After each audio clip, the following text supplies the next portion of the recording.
ਸਤਿ ਸ਼੍ਰੀ ਅਕਾਲ everyone, this is Ronnie here. Welcome to the channel. ਹੋਰ ਜੀ ਕਿੱਦਾਂ ਹੋ ਸਾਰੇ? ਆਈ ਹੋਪ ਤੁਸੀਂ ਸਾਰੇ ਵਧੀਆ ਹੋਵੋਗੇ। ਲਾਸਟ ਵੀਡੀਓ 'ਚ ਤੁਸੀਂ ਦੇਖਿਆ ਆਪਾਂ ਹੋਟਲ 'ਚ ਚੈੱਕ ਇਨ ਕਰ ਲਿਆ। ਆਪਾਂ ਸਟੇ ਕਰ ਰਹੇ ਹਾਂ ਕੋਰਟਯਾਰਡ ਬਾय ਮੈਰੀਅਟ ਹੋਟਲ 'ਚ ਤੇ ਅੱਜ ਦੇ ਵੀਡੀਓ ਦੀ ਸ਼ੁਰੂਆਤ ਆਪਾਂ ਰੂਮ ਟੂਰ ਤੋਂ ਕਰ ਰਹੇ ਹਾਂ। ਸੋ ਇੰਜੋਏ ਦ ਰੂਮ ਟੂਰ।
ਹਾਂਜੀ, ਆਈ ਹੋਪ ਤੁਹਾਨੂੰ ਰੂਮ ਟੂਰ ਵਧੀਆ ਲੱਗਿਆ।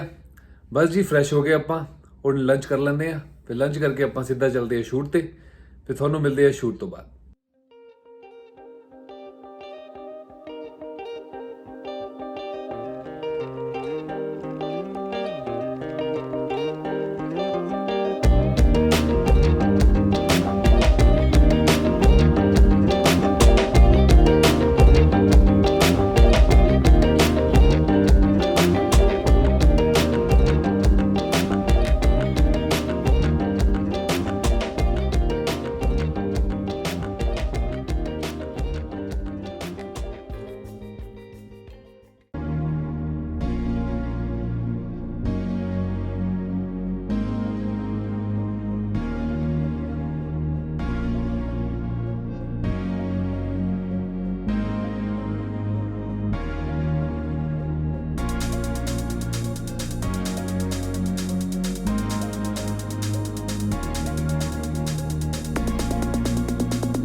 ਹਾਂਜੀ ਆ ਗਏ ਜੀ ਆਪਾਂ ਵਾਪਸ ਸ਼ੂਟ ਤੋਂ। ਸ਼ੂਟ ਇੱਕਦਮ ਵਧੀਆ ਰਹੀ। ਲੋਕਡਾਊਨ ਤੋਂ ਬਾਅਦ ਫਸਟ ਟਾਈਮ ਕੈਮਰਾ ਫੇਸ ਕੀਤਾ। ਆਲਮੋਸਟ 7-8 ਮਹੀਨੇ ਬਾਅਦ ਮੈਂ ਅੱਜ ਸੈੱਟ ਤੇ ਗਿਆ। ਬਹੁਤ ਮਜ਼ਾ ਆਇਆ, ਬਹੁਤ ਵਧੀਆ ਐਕਸਪੀਰੀਅੰਸ ਸੀਗਾ। ਬਸ ਸ਼ੂਟ ਕੰਪਲੀਟ ਕਰਕੇ ਥੋੜਾ ਕੰਮ ਸੀਗਾ ਮੈਨੂੰ, ਉਹ ਕੰਮ ਕਰਕੇ ਹੁਣੇ ਆਪਣੇ ਰੂਮ 'ਚ ਮੈਂ ਐਂਟਰ ਕੀਤਾ ਤਾਂ ਹੁਣ ਥੋੜਾ ਜਿਹਾ ਥੱਕ ਜਿਹਾ ਹੋ ਗਿਆ ਕਿਉਂਕਿ ਸਵੇਰ ਤੋਂ ਆਪਾਂ ਚੱਲੇ ਹੋਏ ਆ। ਪਹਿਲਾਂ ਆਪਾਂ ਨਾਸਿਕ ਤੋਂ ਬੰਬੇ ਆਏ, ਫਿਰ ਉਸ ਤੋਂ ਬਾਅਦ ਮੈਂ ਸਿੱਧਾ ਸੈੱਟ ਤੇ ਚਲਾ ਗਿਆ ਤੇ ਮੈਂ ਸੋਚਿਆ ਚਲੋ ਯਾਰ ਕਾਫੀ ਪੀ ਲਈਏ ਬਣਾ ਕੇ, ਹੈ ਨਾ।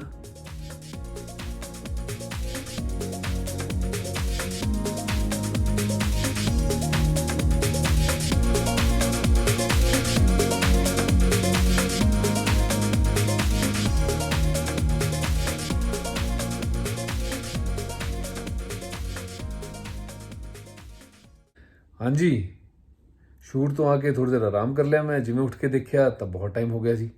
ਹੁਣ ਤਾਂ ਕਿਤੇ ਬਾਹਰ ਜਾਣ ਦਾ ਵੀ ਟਾਈਮ ਨਹੀਂ ਹੈ ਤਾਂ ਮੈਂ ਸੋਚਿਆ ਚਲੋ ਡਿਨਰ ਰੂਮ 'ਚ ਮੰਗਵਾ ਲੈਂਦੇ ਆ।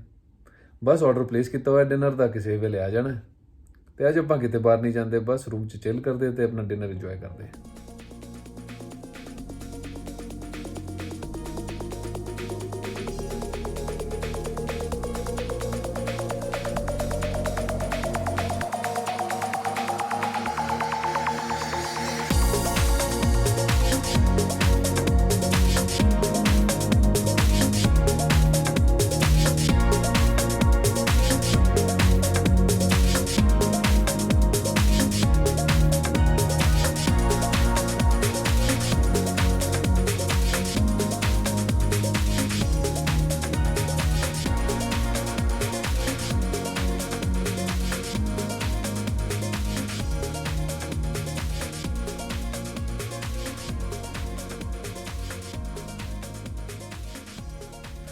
ਆਈ ਹੋਪ ਤੁਹਾਨੂੰ ਅੱਜ ਦਾ ਵੀਡੀਓ ਵਧੀਆ ਲੱਗਿਆ ਹੋਵੇਗਾ।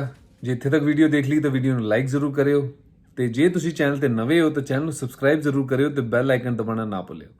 ਠੀਕ ਹੈ ਜੀ, thanks for watching the video, keep supporting the channel. ਮਿਲਦੇ ਨੈਕਸਟ ਵੀਡੀਓ 'ਚ। Till then love you, take care, bye bye.